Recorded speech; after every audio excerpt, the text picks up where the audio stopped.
មានហេតុការណ៍ដ៏ភ្ញាក់ផ្អើលមួយដែលបងប្អូនប្រជាពលរដ្ឋបានប្រទះឃើញសពស្ត្រីម្នាក់ដែលត្រូវបានឃាតករសម្លាប់រួចយកសាកសពទៅបោះចោលនៅទីតាំងដីឡូមួយកន្លែងមកដល់ពេលនេះម៉ោងនេះលោកសំវិជ្ជការដែលជាអ្នកនាំពាក្យនៃស្នងការនគរបាលរាជធានីភ្នំពេញលោកបានបញ្ជាក់ប្រាប់អង្គភាពព័ត៌មានវិទ្យុសូមជម្រាបជូនករណីដែលប្រជាពលរដ្ឋបានប្រទះឃើញសពស្ត្រីម្នាក់នៅចំណុចដីឡូមួយកន្លែងក្នុងភូមិស្វាយប៉ាសង្កាត់ស្វាយប៉ាខណ្ឌរិស័យកែវរាជភ្នំពេញកាលពីព្រឹកថ្ងៃទី10ខែមីនាឆ្នាំ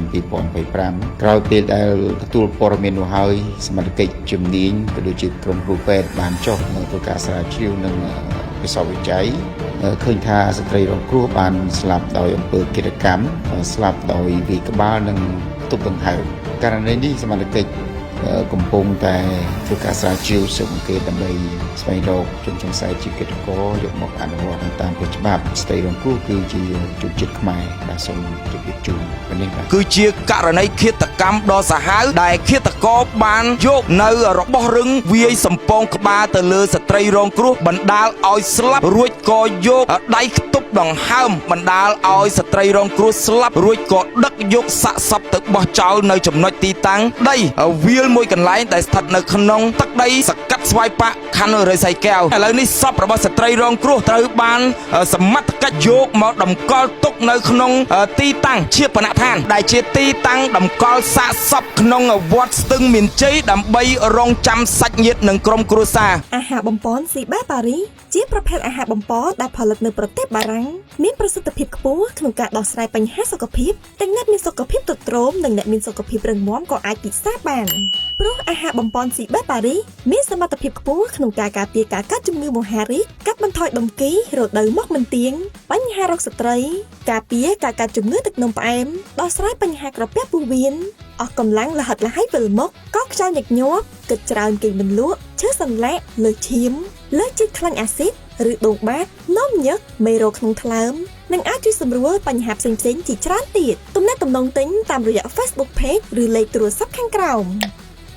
បាទសូមលំអរកាយគោរពនិងជម្រាបសួរប្រិមិត្តដែលនិយមតាមដាននិងទស្សនារាល់ព័ត៌មាននៃអង្គភាពព័ត៌មានវិទ្យុនៅវេលាល្ងាចថ្ងៃទី10ខែមីនាឆ្នាំ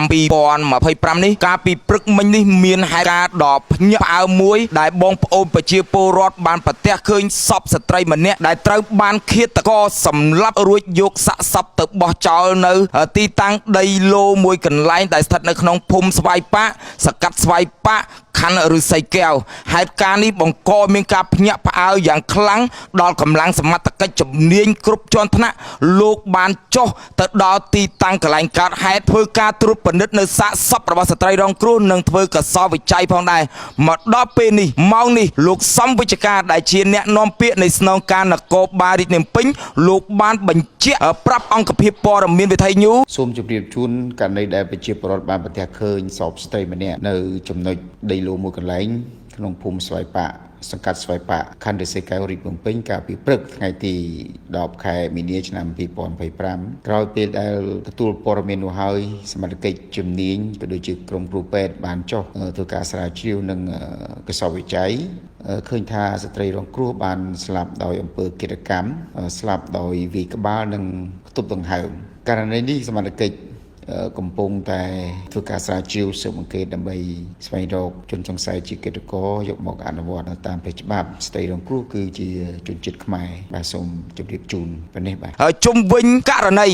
ឃាតករដែលបានសម្លាប់នៅស្ត្រីរងគ្រោះរួចយកសាកសពយកទៅបោះចោលនៅចំណុចទីតាំងដីឡូខាងលើនេះគឺជាករណីឃាតកម្មដ៏សាហាវដែលឃាតករបានយកនៅរបស់រឹងវាយសំពងក្បាលទៅលើស្ត្រីរងគ្រោះបណ្ដាលឲ្យស្លាប់រួចក៏យកដៃខ្ទប់ដង្ហើមបណ្ដាលឲ្យស្ត្រីរងគ្រោះស្លាប់រួចក៏ដឹកយកសាកសពទៅបោះចោលនៅចំណុចទីតាំងដីវាលមួយកន្លែងដែលស្ថិតនៅក្នុងទឹកដីសកាត់ស្វាយប៉ាខណ្ឌរិស័យកែវហើយនៅវេលាម៉ោង7ព្រឹកហ្នឹងខណៈពេលដែលបងប្អូនប្រជាពលរដ្ឋគាត់រត់ហាត់ប្រាណក៏ប្រទះឃើញសពរបស់ស្ត្រីរងគ្រោះដោយបងប្អូនប្រជាពលរដ្ឋដំបូងគាត់ស្មានថាជាម៉ាលកាំង បាទប៉ុន្តែនៅពេលដែលគាត់ចូលទៅគៀកទៅក៏ឃើញថាជាសពរបស់ស្ត្រីរងគ្រោះគាត់ក៏បានផ្ដល់ដំណឹងនេះឲ្យទៅកាន់សមត្ថកិច្ចហើយកម្លាំងសមត្ថកិច្ចនៃអធិការនគរបាលខណ្ឌឫស្សីកែវសហការជាមួយនឹងកម្លាំងសមត្ថកិច្ចជំនាញគ្រប់ជាន់ថ្នាក់នៃស្នងការនគរបាលរាជភ្នំពេញបានចុះទៅដល់ទីតាំងកន្លែងកើតហេតុនិងធ្វើការត្រួតពិនិត្យសពរបស់ស្ត្រីរងគ្រោះយ៉ាងយកចិត្តទុកដាក់ប្រិមិត្តបានឃើញឥឡូវនេះសពរបស់ស្ត្រីរងគ្រោះត្រូវបានសមត្ថកិច្ចយកមកតម្កល់ទុកនៅក្នុងទីតាំងជាបណដ្ឋានដែលជាទីតាំងតម្កល់សាកសពក្នុងវត្តស្ទឹងមានជ័យដើម្បីរងចាំសាច់ញាតិនិងក្រុមគ្រួសារអ្វីដែលគួរឲ្យសង្វេគចិត្តរហូតមកដល់ពេលនេះម៉ោងនេះសពរបស់ស្ត្រីរងគ្រោះគឺមិនទាន់មានសាច់ញាតិនិងក្រុមគ្រួសារណាបានដឹងទេហើយសមត្ថកិច្ចលោកក៏មិនទាន់ស្គាល់ពីអត្តសញ្ញាណរបស់ស្ត្រីរងគ្រោះដែរដឹងត្រឹមថាគាត់ជាជនជាតិខ្មែរហើយសម្លៀកបំពាក់របស់គាត់មើលទៅដូចជាខាងរីសឹបនៅតាមហាងឬក៏ខារ៉ាអូខេណាមួយ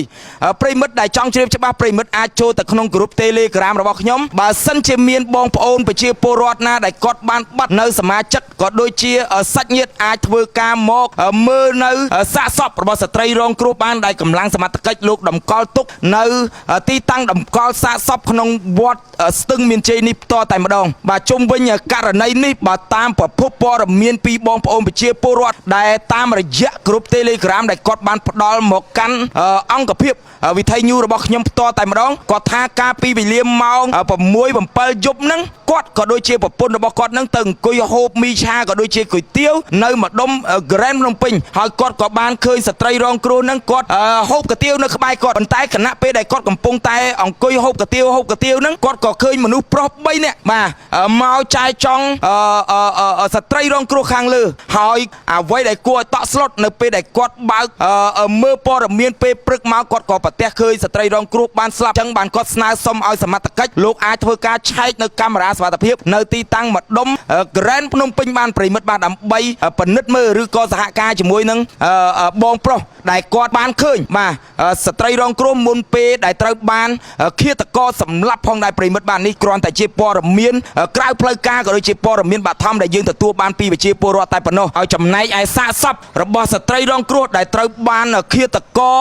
វាយសម្លាប់រួចយកសាកសពទៅបោះចោលនៅដីវាលមួយកន្លែងដែលស្ថិតនៅក្នុងសកាត់ស្វាយប៉ាខណ្ឌឫស្សីកែវបង្កមានការភ្ញាក់ផ្អើលយ៉ាងខ្លាំងកាលពីវេលាព្រឹកមិញនេះឥឡូវនេះ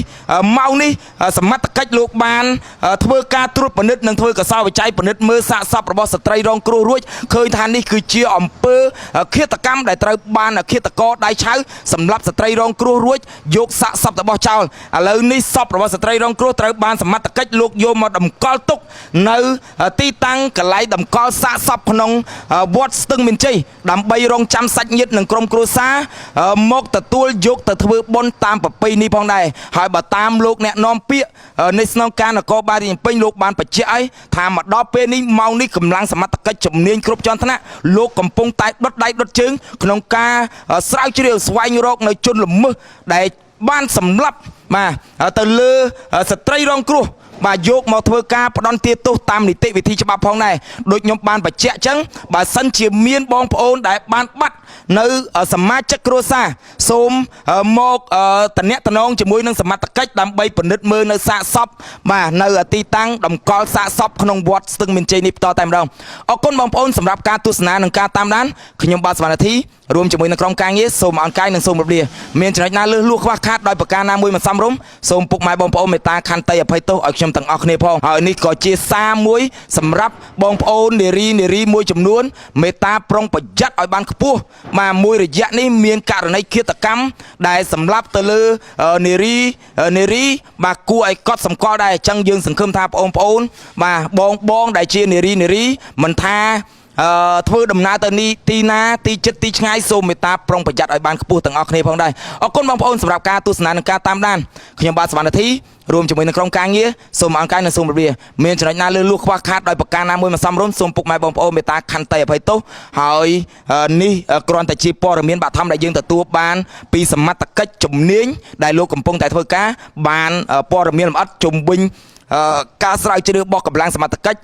ដែលឈានទៅដល់ការចាប់នៅជនល្មើសបានយើងនឹងធ្វើការអាប់ដេតជាបន្តបន្ទាប់ឲ្យប្រិមិត្តបានទស្សនាជាបន្តបន្ទាប់ផងដែរអរគុណបងប្អូន